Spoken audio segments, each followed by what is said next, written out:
عدلیہ بامقابلہ حکومت، روک سکتے ہو تو روک لیجئے، دانوں کا ایک دوسرے کے فیصلے ماننے سے صاف انکار، ایک نیازی سب پہ بھاری، اب یہ نعرہ کیوں چلنا چاہیے، حکومت کا الیکشن کمیشن کو فنڈز دینے سے بالکل انکار، مریم نواز شریف صاحبہ کی سعودی عربیہ سے کیسی اور کس نوعیت کی کوشش کی گئی، اور پارلیمنٹ فیصلے کر کے سر عام آئین کی خلاف ورزی کیسے کر رہی ہے۔ آج کے ہم ان اہم خبروں کے اوپر آپ سے بات کریں گے۔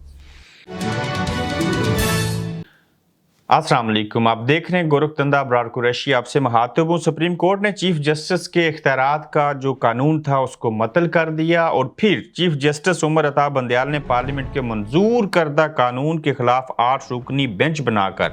اپنی اکثریت بھی ثابت کر دی۔ اب وزیر اعظم شہباز شریف نااہلی سے بچ سکیں گے یا کہ نہیں؟ مگر جو حکومت پارلیمنٹ جس نے عدلیہ کے اختیارات کم کرنے کی بات کی، اس بل کو 8 ججوں کے اوپر مشتمل بینچ بنا کے سپریم کورٹ نے اس کو فرق کر دیا، ختم کر دیا۔ اس سے یہ ثابت ہوا کہ پہلے 3-5 ججوں کی بات تھی، اب 8 ججوں کا بینچ 15 میں سے بنا کے چیف جسٹس نے یہ ثابت کیا ہے کہ ان کے پاس اکثریت جو ہے وہ موجود ہے۔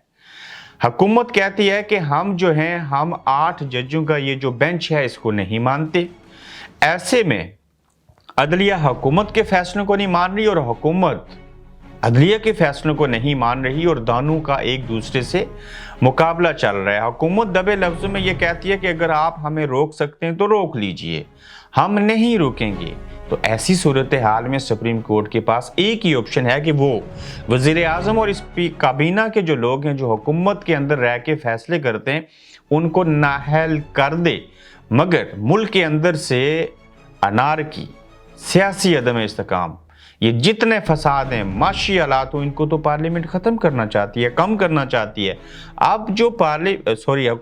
سپریم کورٹ کم کرنا چاہتی ہے، اگر سپریم کورٹ ہی ان کو نااہل کرے، نیا فساد پیدا ہو، پھر تو ملک کے معاشی حالات اور سیاسی حالات تو مزید خراب ہوں گے۔ تو ایسے حالات میں جو سپریم کورٹ کے چیف جسٹس صاحبان ہیں وہ بڑا تحمل مزاجی سے کام لے رہے ہیں، اور ان کو بھی اس بات کا ادراک ہے کہ آخر کوئی بھی حکومت، اس ملک کے یہ شہری ہیں، اس قوم کے نمائندے ہیں، یہ سیاسی جماعتیں ہماری ہیں، یہ پارلیمنٹ، یہ سینٹ ہماری ہے، یہ لوگ ہمارے ہیں، یہ عدالتیں ان کی ہیں۔ تو آخر اتنا ظالم کون ہو سکتا ہے کہ جو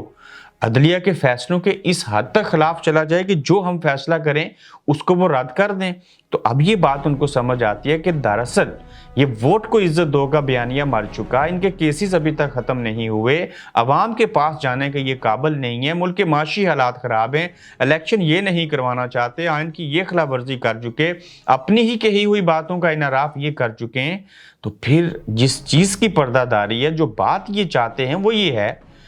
یہ سیاسی شہید ہونا چاہتے ہیں، ان کو بیانیہ چاہیے۔ تو وہ بیانیہ سپریم کورٹ ابھی نہیں بننے دے گی، وہ تاحال کوشش کریں گے کہ یہ جو لوگ ہیں پارلیمنٹ کے اندر، پی ڈی ایم کے لوگ بیٹھے ہوئے، ان سے ہم نبرد ازما حکمت کے ساتھ ہو جائیں۔ پھر اس کے بعد جو ایپیسوڈ کروں گا اس میں بتاؤں گا پیپلز پارٹی کیسے ڈبل ٹرپل اسٹیبلشمنٹ کو وہ بیوقوف بنا رہے ہیں، عدلیہ کے ساتھ وہ لڑائی کر رہے ہیں، پی ڈی ایم کو انہوں نے پاگل بنایا ہوا ہے، خود کیا کر رہے ہیں اس کے اوپر بھی میں آپ کو بتاؤں گا۔ حکمران اتحاد نے سپریم کورٹ کا 8 رکنی جو بینچ تھا،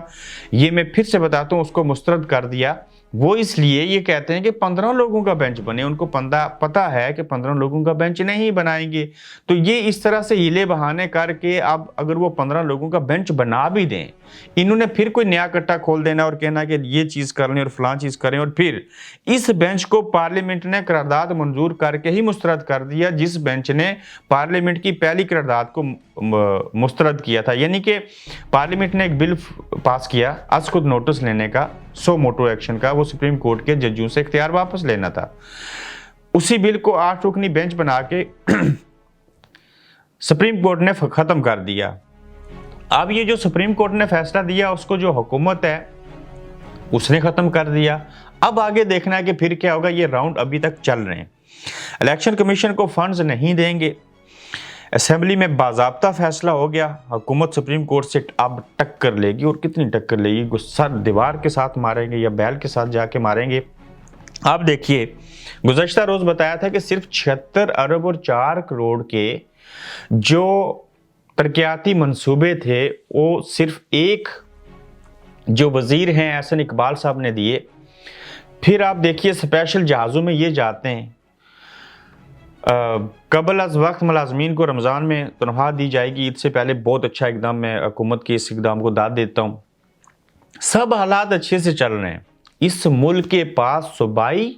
اور قومی اسمبلی کے تمام جگہوں کے اوپر جو اثاثہ جات آتے ہیں، ٹیکس، انکم، ساری چیزیں، وہ 18,000 ارب بنتے ہیں، اور حکومت کو سپریم کورٹ کہہ رہی ہے کہ آپ صرف 21 ارب روپے دے دیجئے۔ یہ 21 ارب روپے کا تو ایک منصوبہ ہوتا ہے ان کا، سڑکوں کا اور باقی چیزوں کا،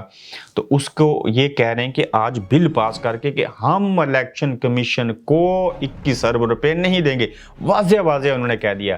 اب اگر حکومت ایسے کہہ رہی ہے تو دیکھنا یہ ہے کہ آئین اور قانون کی روشنی میں کہ حکومت تو بے شک ایسے کہے، دراصل یہ کام کس کا ہے، یہ اس کا ذمہ دار کون ہے؟ اس کے ذمہ داران جو ہیں وہ محکمہ جات کے سیکٹریز ہوتے ہیں، جو سینئر سیکٹری ہوتا ہے اس کی ذمہ داری ہوتی ہے کہ وہ متعلقہ عدالت کے حکم نامے کے اوپر عمل کرتے ہوئے اس کی روشنی میں فائنانس منسٹری کا سیکٹری جو ہے وہ الیکشن کمیشن کے اکاؤنٹ میں فنڈز جو ہیں وہ پرووائڈ کرے۔ اسی طرح سے وزارت دفاع ہے، اسی طرح سے جو پولیس ہے اس کا آئی جی سربراہ ہے، اب اس کو کسی صوبے کے نگران وزیر اعلیٰ سے اجازت نہیں چاہیے، وہاں پولیس فورس چاہیے، وہ ان کو پرووائڈ کرے۔ تو ان چیزوں کو وجہ بنا کے بے شمار چیزیں جو ہیں وہ ایکسپوز بھی ہو رہی ہیں، اور یہ بھی سمجھ آ رہی ہے کس کا کیا اختیار ہے۔ لیکن حالات اس ڈگر پہ بھی پہنچ آئیں گے کہ جب سپریم کورٹ کے سر کے اوپر سے پانی گزرنا شروع ہوا تب یہ نااہلیوں والا سلسلہ بھی شروع ہو جائے گا۔ اب دیکھتے ہیں کہ یہ بات کب تک اور کہاں تک جا کے